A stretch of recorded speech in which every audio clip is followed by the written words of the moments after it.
नमस्कार दोस्तों। दोस्तों, जब हम किसी बिजनेसमैन या जॉब करने वाला हो या सरकारी जॉब हो या फिर कोई नेता हो, इवन कोई भी हो सकता है, बड़े ओहदे पे या बड़ी लेवल पे देखते हैं तो हम सब यही सोचते हैं कि अरे वाह, ये कितनी बड़ी पोस्ट पे है, ये कितने ऊंचे लेवल पे है, कितना। लेकिन हम सब भूल जाते हैं कि उनके पीछे की कहानी। हर एक इंसान जब ऊपर लेवल पे पहुंचता है तो वो यूं ही नहीं पहुंचता, उनकी ज़िंदगी में कितने उतार चढ़ाव बार बार आते हैं। वो सब अगर सुनते हैं लोग बाग तो बहुत ही इंस्पिरेशन मिलती है उनसे। तो ऐसी ही आज हम एक कहानी आपके सामने लेके आ रहे हैं, डॉक्टर देवेंद्र गर्ग जी की। उन्हीं की कहानी, उन्हीं की जवानी। हाई स्कूल तक की एजुकेशन मेरी जहांगीराबाद में ही रही है, परंतु आगे के लिए मेरी यात्रा पढ़ाई की जो भी रही है, 14 साल आगरा में व्यतीत हुई है। आगरा से मैंने इंटरमीडिएट, ग्रेजुएशन, अब medical graduation, medical post graduation, इस तरह से मैंने 65 में मैं यहाँ से गया था और 79 में मैं यहाँ लौट कर आया हूँ। 5 जून 79 को मैंने अपना क्लिनिक स्टार्ट किया। 80 में मेरी शादी हुई। मेरी सहभागिनी जो हैं वो अनूप शहर से हैं, वो भी एक डॉक्टर हैं, वो भी डॉक्टर फैमिली से ही हैं। तो ये संयोग मात्र है कि जो मुझे नहीं मिलना था वो भी मुझे बिन मांगे मिल गया। मैंने यहाँ पे शहर में अपनी प्रैक्टिस जमाने के लिए बहुत कोशिश की, परंतु मुझको कोई चैम्बर या कोई जगह नहीं मिल पाई किसी वजह से।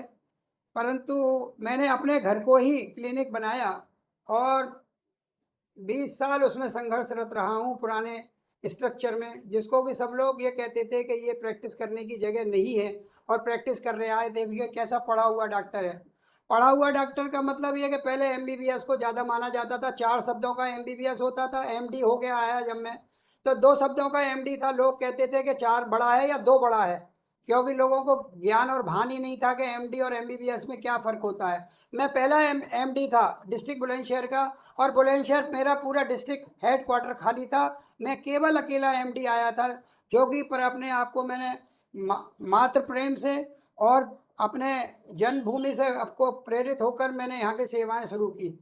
सबसे मेरा पहला सफ़र हरी मिष्ठान भंडार, जो पहले हरी मेडिकल इमारत में, मैंने अपना पुराने घर को ही कन्वर्ट किया, उसमें रहा, उसमें 20 साल सेवा की। अब 25 साल से ये मेरा नया भवन तैयार हो गया है, तो मैं इसी में रहता हूँ, इसी में मैं अपनी प्रैक्टिस करता हूँ। और मुझे हार्दिक खुशी है कि मुझे मरीजों की तरफ से कभी कोई कमी महसूस नहीं हुई। जहाँ तक मेरे उपचार की बात है, उपचार मेरा लीस्ट पॉसिबल होती है, जांच मेरी बहुत कम से कम होती हैं। मेरा किसी भी क्षेत्र में कमीशन का नाम नहीं है। तीसरी बात, मैंने 3 साल जेपी हॉस्पिटल अनूपसर शुरू किया, जेपी जी के रिक्वेस्ट पर। उन्होंने कहा मेरा ये ड्रीम प्रोजेक्ट है, इसको प्लीज़ स्टार्ट कर दीजिए। मैंने मेहनत से उसको सन 15 में शुरू किया, परंतु सन 15 में से लेके 18 तक वो चला, और 3 साल बाद वो एस्टेब्लिशमेंट बंद हो गया। मुझे भी बहुत दुख हुआ कि मुझे आना जाना वहाँ पे बहुत अच्छा महसूस होता था कि गंगा किनारे मुझे सेवा करने का मौका मिलता था। और परंतु इसके बाद मैंने वो जर्नी अपनी 3 साल की निःशुल्क की, अपनी बहुत 2 दिन प्रैक्टिस के छोड़ने के बाद।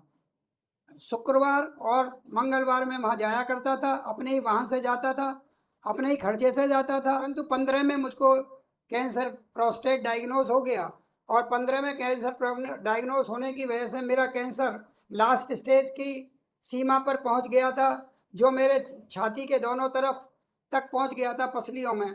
परंतु मैंने हिम्मत नहीं हारी, और मैंने डॉक्टर से जाके मेरठ बोला कि मुझको कैंसर हो गया है। डॉक्टर मुझसे नाराज़ हो गए, यूरोलॉजिस्ट, कि आप कोई इतने महान व्यक्ति हैं कि जो पहले ही डायग्नोज कर दिए कैंसर। मैंने कहा मैं जो पढ़ा हूँ उस ज्ञान के आधार पर मैं ये बता सकता हूँ कि हाँ मुझे कैंसर है। उन्होंने जब मेरी जांच की तो बोले हाँ आपका प्रोस्टेट आधा का आधा करीब ख़त्म हो चुका है कैंसर से। उन्होंने एमआरआई, बायोप्सी सब कुछ कराए, बोन स्कैन हुआ। कहने लगे बस आपकी लाइफ 3 साल है, ज़्यादा से ज़्यादा 5 साल है। मेरी वाइफ मेरे साथ थी, वो रोने लगी कि मेरी इतनी अल्पायु है बस। परंतु मैंने कहा हिम्मत रखो। मैं हिम्मत नहीं हारा कभी भी, और मैंने अपनी क्लिनिक 1 दिन के लिए भी ऑफ नहीं की। मैं यहाँ पर निर्बाध गति से सेवा करता रहा। 7 बजे उठता था, हॉस्पिटल कैंसर पहुँचता था। डॉक्टर अमित जैन वहाँ मेरे बहुत अच्छे परिचित हो गए थे, उन्होंने मेरा इलाज किया। और जबकि यूरोलॉजिस्ट ने मना कर दिया कि अब इलाज कराने का कोई फ़ायदा नहीं है, परंतु मैंने कहा मैं जो करके अपने मन की ही रहूँगा। मैं वहाँ पर ट्रीटमेंट लिया और 45 दिन मैं लगातार मैंने बिजली की सिकाई कराई और 12 बजे जाता था, 4 बजे वहाँ से लौटता था और रात के 9 बजे घर लौटता था। परंतु मैंने अपने मरीजों की सेवा करने में कोई कोताही नहीं बरती ये और बहुत मुझे अच्छी खुशी बात होती है कि यहाँ के लोगों ने आज मुझे लेट पहचाना है।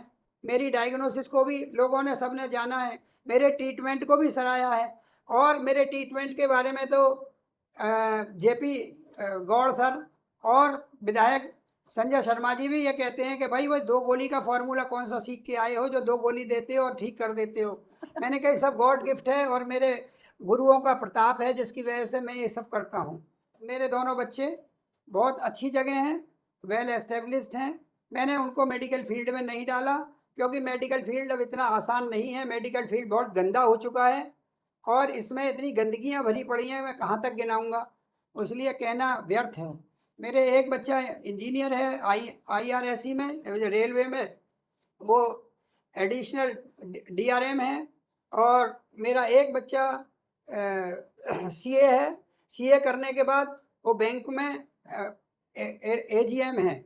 मैं यहाँ पर जब आया था तो मैंने ये सोचा था कि मैं कंसल्टेशन प्रैक्टिस करूँगा, परंतु मैंने 5 रुपये कंसल्टेशन फीस रखी तो मरीजों को वो 5 रुपये उस समय बहुत अखरा करते थे और बहुत से मरीज तो पर्चा फाड़ के फेंक दिया करते थे और कहते थे हमारे 5 रुपये दो, एक कागज़ के 5 रुपये हम क्यों दें। मजबूरन मुझको जैसा देश वैसा भेष उसी ट्रेंड में आकर यहाँ डिस्पेंसिंग प्रैक्टिस करनी पड़ी और डिस्पेंसिंग प्रैक्टिस करते करते मैंने उसको 20 साल डिस्पेंसिंग को अपनी को कम करता गया और मैंने कंसल्टेशन प्लेटफॉर्म मैं ही उसका अग्रणी हूँ कि जो मैंने जहांगीराबाद को एक कंसल्टेशन प्लेटफॉर्म दिया है। आज कोई भी व्यक्ति नया आकर यहाँ पर आसानी से कंसल्टेशन कर सकता है विदाउट एनी प्रॉब्लम। और परंतु मैंने जो कंसल्टेशन के लिए संघर्ष किया है, 5 रुपये से जो शुरू किया था सफ़र, वो आज 500 रुपये प्रति परामर्श तक आ गया हूँ। मैं बहुत खुशी होती है मुझे कि मैंने कठिनाई और परेशानियां तो बहुत झेली हैं, परंतु सबके अपने आने वाले पीढ़ी के लिए मैंने रास्ता आसान बना दिया है। अपना अस्पताल 2 बजे बंद करने के बाद ताला लगा के ऊपर ही रहता हूँ और मैंने अपनी पढ़ाई भी अकेले कमरे में ही दिन को रात बना के किया है। ये मेरा अपना हॉबी रही है कि मैं नाइट स्टडर रहा हूँ। मैं नाइट को 2-2 3-3 बजे तक ही पढ़ता रहा हूँ अपने समय में और दिन में भी पढ़ता था तो अपने कमरे को रात बना लेता था, कमरा बंद करके लाइट जला के और टेबल लैंप लगा के पढ़ा करता था। तो मुझे अकेले रहने की तो बहुत आदत है और हालांकि सौभाग्य से मेरा साक्षात्कार एक आध्यात्मिक गुरु से हो गया जो 14 साल मैंने उनके साथ भी बिताया। 14 साल तो मेरा सफ़र रहा प्रोफेशनल पढ़ाई का, एकेडमिक रहा और 14 साल मेरा सफ़र रहा आध्यात्मिक। तो जो आध्यात्मिक ज्ञान जो मुझे मिला है उसने मुझे बहुत स्टेबिलिटी प्रदान की है और उसने मुझे ये महसूस नहीं होने दिया कि मैं अकेलापन होता क्या है और एंटरटेनमेंट करते कैसे हैं। ना मैं कोई होटलिंग पसंद करता हूँ, ना मैं कहीं जाना आना पसंद करता हूँ। मैं तो अपनी फैमिली के साथ ही समय बिताना पसंद करता हूँ। मैं सुबह 5 बजे उठता हूँ, 5:30 बजे घूमने चला जाता हूँ। मेरा गुरु स्थान बना हुआ है यहीं बाईपास पर, वहाँ जाकर उनका नमन करता हूँ और साल में 2 बार, एक बार गुरु पूर्णिमा का पर्व मनाते हैं, एक बार उनका जन्मदिन का पर्व मनाते हैं 3 मार्च को। गुरु पूर्णिमा का पर्व तो जिस दिन आगे पड़ता है उस दिन मनाते हैं और करीब 40-50 लोग हम इकट्ठे हो जाते हैं। तो रोज़ मेरा वहाँ जाना, इसके बाद आना और तैयार होना और नीचे अपने टाइम पे, हाँ टाइम का बहुत पंक्चुअल हूँ मैं, वायदे का बहुत पक्का हूँ, दृढ़ प्रतिज्ञ हूँ, सत्य बोलता हूँ, झूठ का कोई स्थान नहीं है, ना इन बातों से मुझे सख्त नफरत है। और अपना समय मैं 2 बजे तक तो क्लिनिक में बिताता हूँ। 2 बजे के बाद थोड़ा सा रेस्ट करके फिर अपना भोजन करता हूँ। भोजन के बाद मुझे 2 घंटे का रेस्ट चाहिए। करीब करीब 5-6 बज जाते हैं मेरे। उसके बाद फिर मैं थोड़ा समाचार देखता हूँ या कभी कभी ये अपने प्रिया जी के पॉडकास्ट देख लिए या कोई अच्छा सीरियल देख लिया उसमें मोबाइल में। टीवी में समाचार ज़रूर देखता हूँ 8 बजे। 8 समाचार के बाद मैं कुछ भी नहीं देखता हूँ। इस प्रकार मेरा समय रात के 8:30 बजे मैं अपना डिनर लेता हूँ। 8:30 के बाद मेरे बच्चों के फ़ोन आने लगते हैं 9 बजे से। 9 बजे से 10 बजे तक उनसे फ़ोन से वार्तालाप होती है। इसके बाद उनसे विदा लेके शुभ रात्रि करके नींद आ जाती है और फिर सुबह वही प्रतिक्रिया चालू हो बहुत जाती बढ़िया। है।